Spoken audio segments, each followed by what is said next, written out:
Hello ನಮಸ್ಕಾರ, ಜೈ ಶ್ರೀರಾಮ್. ಆಗಲಿ ನಮ್ದು ಪ್ರಯಾಗದ 2ನೇ ದಿನ ಚಲೋ ಆಗೈತಿ. ಈಗ ಬೆಳಿಗ್ಗೆ 4 ಗಂಟೆ 5 ಗಂಟೆ ಆಗೈತಿ. ಈಗ ಮಧ್ಯಪ್ರದೇಶದಾಗದೇವಿ ಅಣ್ಣ. ಯಾವ್ದು ಇದು ಭಯ್ಯ? ಕೌಂಟ್ದಾಗ साधक शिवनी हम काका का चाय दुकान है, यही चाय पी रहे हैं सब मिलके. पूरा ಸಾಧಕ ಶ್ರೇಣಿ ಏನಂತಾರ, ಸಾಧಕ ಶ್ರೇಣಿ ಒಳಗೆ ನಾವು ಬೆಂಕಿ ಹಚ್ಚಿ ಥಂಡಿ ಕಸಾಕತ್ತೀವಿ. ಈಗ ಬರ್ರಿ ಚಾ ಕುಡಿ ಬರ್ರಿ.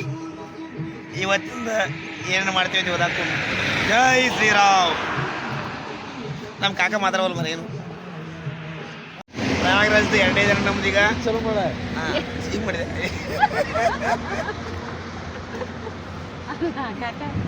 ಗುಡ್ ಮಾರ್ನಿಂಗ್, ನಮಸ್ಕಾರ ಎಲ್ಲರಿಗೂ. ಜೈ ಶ್ರೀರಾಮ್. ಪ್ರಯಾಗರಾಜ್ ಕುಂಭಮೇಳ ಕೊಟ್ಟಿದೆ 2ನೇ ದಿನ ನಮ್ದು. ಇವತ್ತು ಬೆಳಿಗ್ಗೆ 5 ಗಂಟೆ ಆಗೈತಿ. ಈಗ ಮಧ್ಯಪ್ರದೇಶದೊಳಗೆ ಸಾಧಕ ಶ್ರೇಣಿಯಲ್ಲಿದೆ ನಾವೀಗ. ಈಗ ಇಲ್ಲೊಂದು ಅಂಗಡಿ ಚಾ ಬಿಡೈತಿ. ನಮ್ಮ ಕಾಕನ ಯಾರು ಚಾ ಬಿಡ್ರಿ ಕಾಕ ಹೋಗಿ ಆತ ಕಣ್ಣವಲ್ಲ ಈ ಜಾಕೆ ಚಾ ಬಿಡಕ್ಕೆ ಬೋಲಾವಿ. ಹಾಂ, ಜೈ ಶ್ರೀರಾಮ್. जय श्री राम. ನಮ ಪಾರ್ವತಿ ಪತೆ ಹರ ಹರ ಮಹಾದೇವ್. ನಾನ ಬರಲಿಲ್ಲ ಅವರಾಗ. ನೀವು ಬರ್ಲಿಲ್ಲ ಹಂಗೆ ಹೋಗ್ಬಿ.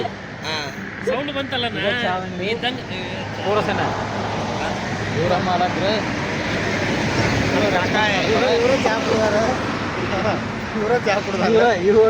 ಇವರು ಜಾಸ್ತಿ ಚಾ ಕುಡ್ದಾರ, ಇವರು ರೊಕ್ಕ ಕೊಟ್ಟು ನಾವು ಕಮ್ಮಿ ಕುಡ್ದಾರ. ಡಬಲ್ ಚಾ ಕುಡಿದು. ಹಾಂ, ಸಾಧಕ ಜ್ಞಾನ ಕುಂತ ಮಧ್ಯಪ್ರದೇಶದ ಜಮಲ್ಪುರದಾಗ ಬೆಳಿಗ್ಗೆ 10 ಗಂಟೆಗೆ ಬಂದೇವೆ. ಇಲ್ಲಿ ಬಂದಂತ ಈಗ ನಾಷ್ಟ ಮಾಡ್ಕೊಂಡು ಇಲ್ಲಿದ್ರ ನಾಷ್ಟ ಮಾಡಿ ಮುಂದೆ ಪ್ರಯಾಗರಾಜ್ಗೆ ನಮ್ಮ ಪ್ರಯಾಣ ಬೆಳೆಸ್ತೀವಿ. ಬರ್ರಿ ಪ್ರಯಾಗರಾಜ್ಗೆ ಹೋಗೋಣ. ನಾಷ್ಟಕ್ಕೆ ಮ್ಯಾಗಿ ಮಾಡ್ಕೊಂಡು ತಿನ್ನಾಗತ್ತೀವಿ. ಹಾಯ್ ಜನ ರೀ.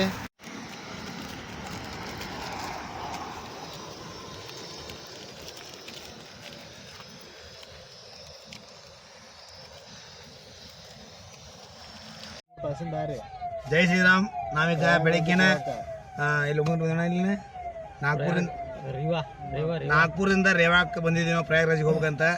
ರೇವಾ ಇಲ್ಲಿದ್ರ ಪ್ರಯಾಗರಾಜ ಭಾಳ ದೂರ ಇಲ್ಲ, ಇನ್ನೊಂದು 170-190 ಕಿಲೋಮೀಟ್ರ್ ಐತಿ. ಆದ್ರೆ ನಮ್ಗೆ ಇಷ್ಟು ದೂರ ಇದ್ದನ ಟ್ರಾಫಿಕ್ ಆಗೈತಿ. ಇಲ್ಲಿ ಒಂದು ತಾಸಿನಕ್ಕಿಂತ ಜಾಸ್ತಿ ಆಯ್ತು ನಾವು ಟ್ರಾಫಿಕ್ನಾಗಿದ್ದು. ಈಗ ಎಲ್ಲಿ ನೋಡಿದಲ್ಲಿ ಗಾಡಿ ನಿಂತಿದ್ದವು. ಇನ್ನು ಎಷ್ಟೊತ್ತಿಗೆ ಹೋಗಿ ಮುಡ್ತೇವೆ ಗೊತ್ತಿಲ್ಲ. ಬಟ್ ಮ್ಯಾಪಲ್ಲಿ ಚೆಕ್ ಮಾಡಿದ್ರೆ 5 ಗಂಟೆಗೆ ಫುಲ್ ಆಗುತ್ತೆ ಅಂತ ತೋರಿಸಾಗತ್ತಿ. ನೋಡಿ ಇನ್ನೂ ಎಷ್ಟೊತ್ತಾಗುತ್ತೆ ಗೊತ್ತಿಲ್ಲ. ಪ್ರಯಾಗರಾಜ್ಗೆ ಹೋಗ್ಬೇಕಾರೆ ಟ್ರಾಫಿಕ್ ಹೆಂಗೈತಿ ತೋರಿಸ್ದಂಗೆ ಬರ್ಬೇಕಾರೆ ಇಲ್ಲಿ. ಇದು ಇನ್ನೊಂದು 200 ಕಿಲೋಮೀಟ್ರ್ ಐತ್ರಿ ಪ್ರಯಾಗರಾಜ.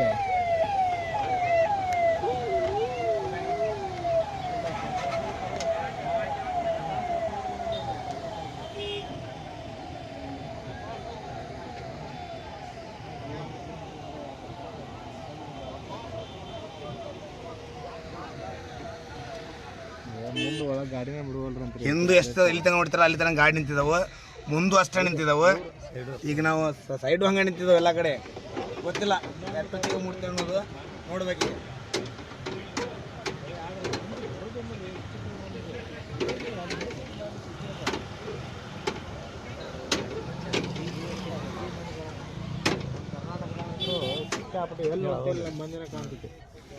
ಎಂಥ ಟ್ರಾಫಿಕ್ನಾಗ ಕಾಕಂದ ಒಬ್ಬಂದು ಗಾಡಿ ಒಂದು ಕೆಟ್ಬಿಡತ್ತೆ ಮರೆ, ಪಂಚರ್ ಆಗೈತಿ.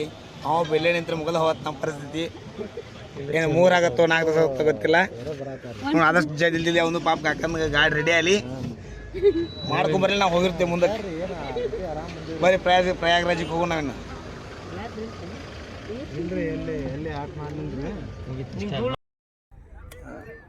ರೇವಾ ನಿಯರೆಸ್ಟ್ ಟ್ರಾಫಿಕ್ನ ಸಿಕ್ಕೊಂಡೇವಿಲ್ಲ. ಮಹಾಕುಂಭಮೇಳಕ್ಕೆ ಹೋಗ್ಬೇಕಾರೆ ಟೈಮು ಬೆಳಿಗ್ಗೆ 12 ಗಂಟೆಗೆ ಬಂದೇವಲ್ಲ, ಹಂಗಾಗಿ 2-3 ಗಂಟೆ ತನಕ ಇಲ್ಲೇ ಟ್ರಾಫಿಕ್ನ ಸಿಕ್ಕಿದ್ದೇವೆ. ಈಗ ಯಾಕಂದ್ರೆ ಹೊಟ್ಟೆ ಹಸಿಯಾಗತ್ತೆ. ಹಂಗಾಗಿ ಏನಾರ ತಿನ್ನಾಕ ಪಲಾವ್ ಮಾಡ್ಬೇಕಂತೇಳಿ ಮಾಡಾಕತ್ತೀವಿ.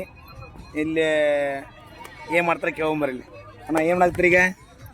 ಕಾಯಿಪಲ್ಲೆ ಹೆಚ್ಚಾಕುಂತ ನೋಡೋಣ. ಹೆಂಗೈತಿ ಮಹಾಕುಂಭಮೇಳದ ಅನುಭವ ನಿಮಗೆ? ಟಿವ್ಯಾಗ ನೋಡೋದಕ್ಕೂ ರೀಲಲ್ಲಿ ನೋಡೋದಕ್ಕೂ ರಿಯಲ್ ಆಗಿರೋದಕ್ಕೂ ಭಾಳ ಡಿಫ್ರೆನ್ಸ್ ಐತನ. ಅದಕ್ಕೆ ಇದಕ್ಕೆ ಅಂದ್ರೆ ಆದ್ರೆ ಇಲ್ಲಿ ನಾವು ಒಂದು ಒಳ್ಳೆ ಕೆಲಸ ಏನು ಮಾಡಿದ್ವಿಪ್ಪ ಅಂದ್ರೆ ನಮ್ಮ ಇರಾನ್ ಅವರ ಸಜೆಷನ್ ಪ್ರಕಾರ ಗ್ಯಾಸ್ನ ಕ್ಯಾರಿ ಮಾಡಿದ್ವಿ. ಅವ್ರು ಹೇಳಿದ್ದಕ್ಕೆ ತೊಗೊಂಬಂದಿದ್ವಿ. ಎಲ್ಲ ಅನುಕೂಲ ಆಗೈತಿ. ಇದ್ದ ಜಾಗದಾಗೆಲ್ಲ ವ್ಯವಸ್ಥೆ ಆಗೈತಿ. ನಡೆದೈತಿ ಜೀವನ. ಅಡುಗೆ ಮಾಡ್ಕೊಂಡು ತಿನ್ಬೇಕು ನೋಡೋಣ. ಅಕಸ್ಮಾತ್ ಹೊಸ್ದಾಗಿ ಯಾರ ಮಹಾಕುಂಭಮೇಳಕ್ಕೆ ಬರೋರಿದ್ರಂದ್ರೆ ನಿಮ್ಮ ಅನುಕೂಲಕ್ಕೋಸ್ಕರ ಸಣ್ಣದೊಂದು ಗ್ಯಾಸ್ ತೊಗೊಂಬರ್ರಿ.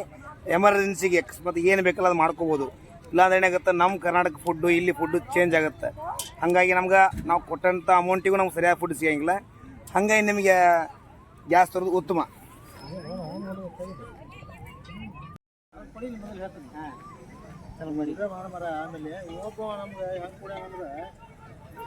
ನೀ ಬೇಕಾದ ಬೈತಮ್ಮ.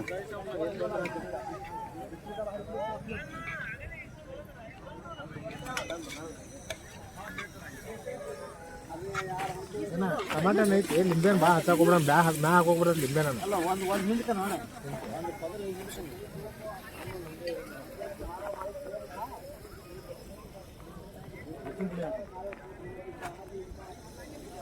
$200 ಕಿಲೋಮೀಟ್ರ್ ಹಿಂದ್ಗಡೆ ನಮ್ಮ ಟ್ರಾಫಿಕ್ ಐತಿ. ಅಲ್ಲಿ ಹಂಗಿರ್ಬಾರ್ದು. ಫಸ್ಟ್ ಪಲಾವ್ ಚಲೋ ರೆಡಿ ಆಗೈತಿ. ಪಲಾವ್ ಊಟ ಮಾಡಿ ಮುಂದೆ ಏನಾಗುತ್ತೆ ನೋಡಿ. ಉಪ್ಪು ಅದನ್ಕೋ ಖಾರ ಗಂಟೆಗೆ ನಮ್ಗೆ ಟ್ರಾಫಿಕ್ ಫುಲ್ ಆಯ್ತು. 6 ಗಂಟೆಗೆ ಪ್ರಯಾಗರಾಜಿಗೆ ಎಂಟ್ರಿ ಆಗ್ತೀವಿ. ಇನ್ನು ಪ್ರಯಾಗರಾಜಿಗೆ ಎಷ್ಟು ಹೋಗ್ತೀವಿ ನೋಡ್ತೇವೆ ನೋಡೋಣ ಬರ್ರಿ. ಪ್ರೈವೇಟ್ ವೆಹಿಕಲ್ ಟ್ರಕ್ಕಿಗೆಲ್ಲ ಪಾರ್ಕ್ ಮಾಡಿಸಿದ್ರಪ್ಪ ಸೈಡ್. ದೊಡ್ಡ ಟ್ರಾನ್ಸ್ಪೋರ್ಟ್ ಗಾಡಿ ಎಲ್ಲ ತರಿಸಿದಾರ. ಪ್ರಯಾಗರಾಜಿಗೆ ಹೋಗುವಂಥ ಗಾಡಿ ಅಷ್ಟ ಬಿಡಾಕತ್ತಾರ. ಟ್ರಾನ್ಸ್ಪೋರ್ಟ್ ಗಾಡಿಗಳನ್ನೆಲ್ಲ ಬಂದ್ ಮಾಡಿದಾರಲ್ಲ. ಒಂದು